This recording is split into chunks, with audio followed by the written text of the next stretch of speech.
I'm Megan Rose Parker, 28 years old, and for as long as I can remember, I've been chasing ghosts in the house that was supposed to be my home, always the shadow lingering behind my sister, their perfect golden girl. Every desperate attempt I made to belong felt like shouting into an endless storm, unheard, unseen, unimportant. I poured my soul into proving I was worthy, clinging to that fragile hope that one day they'd look at me and see a daughter, not a disappointment. But in Woodhaven, Kansas, where the flat prairies stretch like forgotten promises under a vast, indifferent sky, my efforts were just dust in the wind. The day before my sister's wedding, I misplaced a single box of decorations. Nothing major, just one small slip after weeks of sleepless nights crafting every detail to make her day shine. It was an honest mistake, born from exhaustion. But to my parents, who'd favored her like a rare jewel and tolerated me like a cracked vase, it was the final spark to ignite their long simmering rage. In our cozy living room, with its faded floral wallpaper and shelves lined with her trophies, they cornered me like predators sensing weakness. "You've ruined it all again, Megan," Mom snarled, her face twisted in that familiar mix of disgust and triumph, years of bottled resentment spilling out like poison. Dad stood there, arms crossed, his eyes cold as the winter winds that howl through our town, adding, "The greatest gift you could give for your sister's wedding would be if you just disappeared from our family, permanently." Those words crashed into me like a semi-truck on an empty highway, my heart pounding, chest constricting with a fury and betrayal I'd buried deep for too long. How could the people who raised me, who were supposed to love me unconditionally, wish me erased just to spare their favorite any shadow? I didn't plead or explode. I grabbed my keys, stormed out, the door slamming behind me like the end of a tragic chapter. The next day, I couldn't bear to show up. Instead, I watched the wedding through a friend's shaky live stream, my sister beaming in her flowing white gown under the golden Kansas sun, my parents toasting with wide smiles, as if my absence had lifted a curse from their perfect world. But in that heartbreaking moment, staring at the screen through hot tears, something fierce ignited inside me. Not defeat, but a burning resolve. What if disappearing was my salvation? What secrets would unravel without me holding their fragile world together? So, I made it happen. I packed my life into a car, froze our shared accounts, sold what I could, and vanished from Woodhaven without a backward glance. If you're wondering how my family crumbled in my wake, or what dark truths clawed their way to the surface when their scapegoat was gone, stay with me. This is my unfiltered story of shattering free from a toxic cage that nearly crushed my spirit. Curious where I rebuilt my life? Share your story of escape in the comments. Hit like and subscribe to Revenge's Toll for more raw tales of courage and rebirth. Don't miss this emotional whirlwind. Growing up in Woodhaven, Kansas, our family home on Elm Street looked like a picture from an old Americana postcard. A tidy two-story with a wraparound porch where neighbors waved hello, assuming the smiles we flashed at church potlucks were genuine. But behind those lace curtains, the reality was a twisted knot of favoritism and quiet cruelty that shaped me into someone I barely recognized. My parents, Patricia Lynn Harper and Michael James Harper, ran a small hardware store downtown, the kind of place where locals came for nails and advice, respecting them for their no-nonsense reliability. Patricia handled the front counter with her sharp tongue and flawless organization, planning community events like the annual Harvest Fair with military precision. Her outfits always ironed to perfection, makeup hiding the lines of constant judgment. Michael managed the inventory in the back, steady and supportive, backing her every decision without question, including how they parented us. From my earliest memories, my sister Jessica was the sun they revolved around. 4 years my junior. She glided through life effortlessly, bringing home glowing report cards and soccer trophies that Patricia polished and displayed like sacred relics in the living room cabinet. "Your sister's a natural star," Patricia would gush over dinner, her eyes sparkling as she recounted Jessica's latest goal or A+ essay. Michael would nod along, adding, "She's got that fire we always dreamed of in a kid." I tried so hard to earn even a flicker of that warmth, practicing violin until my fingers bled, joining the school newspaper to write features that won local awards. but it never stuck. When I brought home my first place ribbon from the county spelling bee at age 9, Patricia glanced at it and said, "Nice try, Megan, but Jessica just scored the winning goal in her game. That's real achievement." The comparisons were relentless, chipping away at my confidence like wind eroding the Kansas soil, making every victory feel hollow. Playtime only widened the chasm. In our backyard, with its rusty swing set overlooking the endless fields, if Jessica and I squabbled over a toy or a turn, Patricia always sided with her, scolding me for being too bossy or not sharing like a good sister. Michael rarely intervened, just muttering later, "Let it slide, Meg. Keep the peace for the family." By elementary school, I'd learned to shrink myself, avoiding the spotlight to dodge their disapproval. But the digs escalated. Patricia scrutinized my appearance at every meal, commenting on my hair or clothes. "Megan, that ponytail makes you look unkempt. Fix it before school."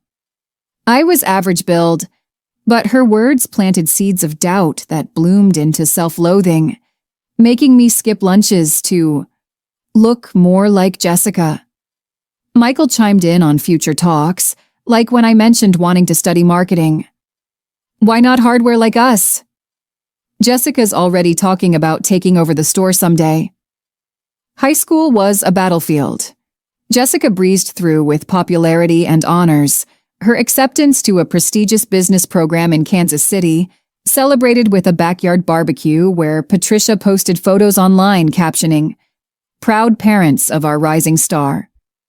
They drove her to campus, helping unpack her dorm, while I enrolled in the local community college to save money, and stayed home to help at the store after classes. Helping meant stocking shelves for Michael or manning the register when Patricia needed a break. My dreams of a bigger life pushed aside for their convenience. I dated a few guys, but relationships fizzled when my schedule revolved around family emergencies, Patricia's headaches, or Michael's inventory crises. One boyfriend dumped me after Patricia interrogated him at dinner. "He's polite, but not ambitious like Jessica's dates." After graduation, I landed a marketing job at a small firm in town, the commute short enough to drop by home daily. The pay was okay, and I rented a cozy apartment 4 blocks away, craving independence while remaining on call. But on call became a full-time obligation. Patricia's health issues started then. Dizzy spells the doctor called stress-related, but she insisted I drive her to appointments. "I can't do it alone, Megan.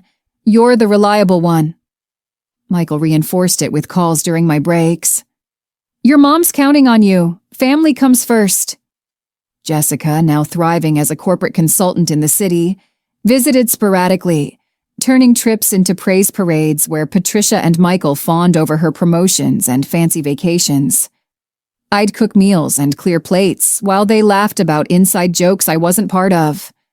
I sacrificed my ambitions, turning down a job offer in Topeka because who would help at home? But resentment festered like an untreated wound. Last fall, when Patricia's arthritis flared, I converted my spare room into her recovery space, working from my couch amid her endless requests for tea or pillows. Michael dropped by daily, thanking me half-heartedly, but it felt like duty, not gratitude. Jessica sent flowers, but her calls centered on her life, barely asking about mine. Despite the lopsided love, I clung to hope, throwing myself into Jessica's wedding planning, vendors, timelines, decorations, believing it might finally bridge the gap. That misplaced box wasn't the cause. It was the catalyst. Their outburst unleashed decades of bias, confirming I was the disposable one. Watching the live stream, seeing them celebrate without a hint of regret, the pain twisted into resolve. How much longer would I beg for scraps? Disappearing wasn't vengeance, it was rebirth. Jessica Lynn Harper's wedding to David Paul Carter, a slick finance executive she'd met at a conference in Kansas City, was supposed to be the pinnacle of family unity, the event where I'd finally prove my value. I threw myself into it like a lifeline, believing my efforts might earn me a sliver of the affection they showered on her. For months, I sacrificed sleep, savings, and sanity, hoping Patricia and Michael would see me as essential, not expendable. This could be it, I told myself, ignoring the voice whispering it was a fool's errand. I started planning early, treating every detail like a personal mission. I scoured online for vendors, negotiating with the caterer to include Jessica's favorites, herb-crusted salmon and garlic-free mashed potatoes, since Patricia claimed an allergy. I spent weekends selecting flowers, settling on sunflowers because Jessica had pinned them on her Pinterest board. The guest list was a beast. Patricia demanded invites for Woodhaven's elite, so I hunted down addresses for 150 people, following up on RSVPs to avoid snubs. I even handcrafted custom invitations, staying up till 2 a.m. perfecting the calligraphy. Every choice was a silent prayer for approval, but Patricia and Michael barely registered it. When I presented the menu, Patricia skimmed it. Jessica would have chosen something classier. Michael, buried in store ledgers, grunted, "Don't screw this up, your sister deserves the best." Their barbs stung, but I pushed on, booking the venue, a picturesque barn outside town, and confirming the photographer, Susan Marie Collins, Patricia's church buddy who raved about how stunning Jessica will look. Susan ignored me, chattering about my sister's natural glow. Jessica was hands-off, too busy with her high-powered job. She'd text vague okays, fine or whatever, leaving me to wrangle the chaos. When she visited, Patricia and Michael lit up, quizzing her on dress fittings or David's bonuses, while I served coffee and faded into the wallpaper. I tried sharing a seating chart idea once, but Patricia interrupted. "Megan, just get it done. No need to chat." Michael agreed, eyes on Jessica. As the date neared, criticism sharpened. Patricia called one morning, voice like ice. "Your emails to the DJ were sloppy. I rewrote them." I'd agonized over those messages, but I apologized, stomach churning. Michael wasn't kinder. Showing him the timeline, he sighed. Jessica would have nailed this ages ago. I wanted to yell that I'd balanced their demands with my job, but hope silenced me. I dipped into my savings, $3,500 earmarked for a certification course, for a custom veil Jessica mentioned liking. I imagined her hugging me, thanking me publicly. I bought a new dress too, soft blue to avoid Patricia's frumpy label, practicing my toast in the mirror, determined to shine as the supportive sister. I phoned Jessica a week out, begging her arrival time. "It'll mean the world to Mom and Dad." Surprisingly, she agreed to drive down early with David. Anxiety peaked as the wedding loomed. I triple-checked the cake, vanilla with raspberry filling, playlist, no slow songs Jessica hated, lighting, soft and romantic. Patricia's daily demands piled on.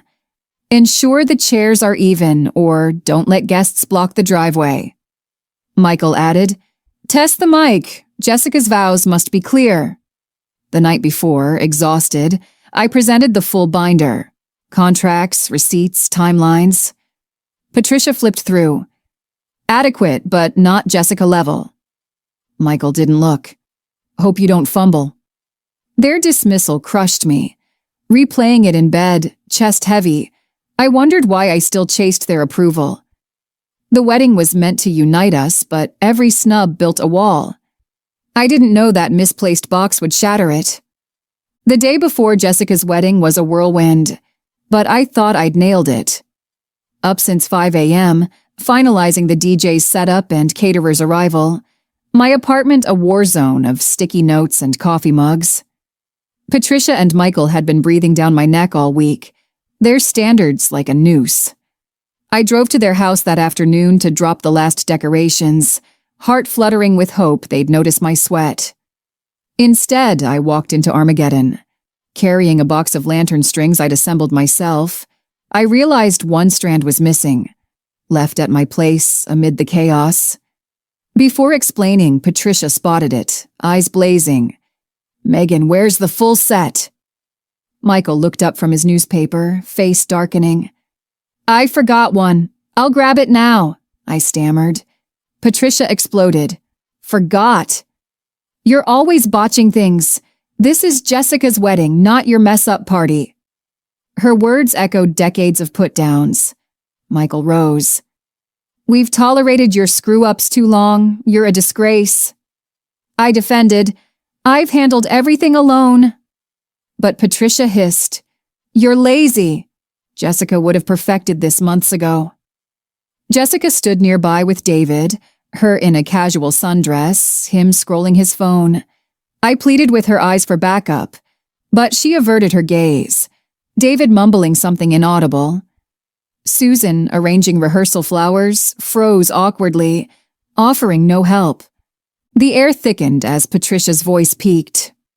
"We've endured your failures long enough. The greatest gift for Jessica's wedding would be if you disappeared from our family. Permanently." Michael nodded. "You're not part of this anymore." The blow landed like lightning, confirming my deepest fear. I was unwanted. My hands shook, rage and sorrow clashing. I wanted to unleash every hurt they'd inflicted, but clarity hit. They meant it. This wasn't about the box. It was me. "Fine," I said, voice steel despite tears. "You'll have your gift." I dropped the box, stormed out, door slamming like thunder. That night, sleep evaded me. At my kitchen table, their words replayed, mixing with memories of ignored birthdays and sidelined achievements. Why fight for love they withheld? The next day, I skipped the wedding. A co-worker live-streamed, Jessica radiant under the barn's lights, Patricia and Michael toasting joyfully, as if my erasure completed their puzzle. The sight fueled my fire. If they wanted me gone, I'd vanish. For good. The slam echoed in my soul, not just an exit, but a rebirth. Back home, hands trembling, I began dismantling my life. First, the apartment. I contacted agent Lisa Thompson for a quick sale, accepting $15,000 below value for speed. Papers signed in days, keys handed over amid tears. Next, finances. Lawyer Karen Mitchell reviewed the joint accounts, mostly my contributions for Patricia's meds and store bills. "Freeze them," she advised, setting a trust for legitimate expenses only. I opened new accounts under a P.O. box, resigning from work with a calm email. Personal reasons? Packing was cathartic. Kept laptop, clothes, journal. Donated the rest, each item a shed skin. I chose Charleston, South Carolina for its ocean promise of renewal. Loaded my car, I hit I-70, drive a 3-day blur of highways and motels, paying cash, old phone silenced. Patricia texted, "Where are you?" Jessica, "Okay?" Michael, "Nothing." Their silence sealed it. Charleston welcomed me with salty air and cobblestone charm. I rented a tiny beach cottage, creaky but mine. As Elaine rose, I freelanced marketing gigs, building a portfolio that valued me. At Seaside Cafe, owner Maria Gonzalez became a friend. New start? Tide washes away the old, but Woodhaven haunted. Voicemail from Patricia. "Megan, this isn't family." Michael's text. "Mom's hospitalized, come home." Heart racing, I checked with Karen. The trust covered bills, but Patricia's $8,000 emergency pull was denied. Dr. Emily Hayes emailed, "Stress-induced, not critical." It was manipulation. Jessica's apology. "Didn't realize, come fix this." Silent she was. Social media exploded. Patricia's post accusing theft. Michael commenting betrayal. Local paper quoted them. "Abandoned us destitute." Irony burned. They'd erased me, now victims. Forwarded to Karen, who countered with facts. Maria advised, "Stay gone. Nothing changes if you return." Guilt whispered, but I pushed back. Ran beach trails, painted sunsets, Joined a writer's group where stories like mine echoed. Freelance boomed. Clients praised my creativity. Patricia texted again. Family needs you. Deleted. Jessica. Miss you. Unanswered. Michael's silence. Final proof. One evening, porch swing creaking, ocean waves crashing, peace settled. Not absence of pain, but presence of self. I wasn't their disappointment anymore. I was Megan, rebuilding. 6 weeks in Charleston, the past struck like a hurricane. Old phone buzzed. Patricia's voicemail, voice frail. Megan, hospital again, your fault. Michael's email, you've destroyed us. Pulse racing, I called Dr. Hayes. Anxiety attack from family stress. Stable. Trust logs showed denied withdrawals for vacation recovery. Jessica's message, Mom's breaking down, help. But her silence during my erasure rang louder. Social media worsened. Woodhaven forum thread labeling me thief. Patricia's tearful post garnering sympathy. Cousin texted, they're suffering. Come home. But Karen uncovered more. Patricia's meds were cosmetic procedures. Michael's bills gambling debts. $12,000 siphoned from joint funds I'd funded. Rage surged. Reported fraud. Police investigated. Patricia's call. How dare you? Michael's threat. We'll sue. But evidence mounted. Their forged signatures on loans in my name. Arrest warrants issued. Patricia confessed to borrowing. Jessica emailed, this is too much. Family's ruined. My reply, you ruined it first. Confrontation peaked when Michael showed up at my cottage, pounding the door. Megan, open up. You owe us. Through the peephole, his face raged, rain-soaked. Maria next door called cops. Officers arrived. Step back. He kicked the door. She's the destroyer. Cuffed for trespassing, he yelled as they dragged him. You're dead to us. Restraining order filed. Documentation ironclad. Revenge? Their own greed boomeranged. Recovery bloomed like Charleston's azaleas. Volunteered at a women's shelter, sharing my tale, inspiring others. Met Ryan, a teacher with kind eyes, at a beach bonfire.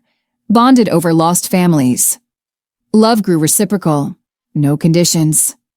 He proposed at sunset. You're my light. Our wedding? Intimate beach ceremony with Maria, friends. No drama, just vows under stars. Loss ached. The family dream shattered, but hope thrived. In Woodhaven, foreclosure hit without my subsidies. Patricia's facades crumbled. Jessica's marriage strained under scandals. They paid revenge's toll. I built freedom. Have you ever vanished to find yourself? Share below, like, subscribe to Revenge's Toll for more heartfelt escapes. Don't miss the ride.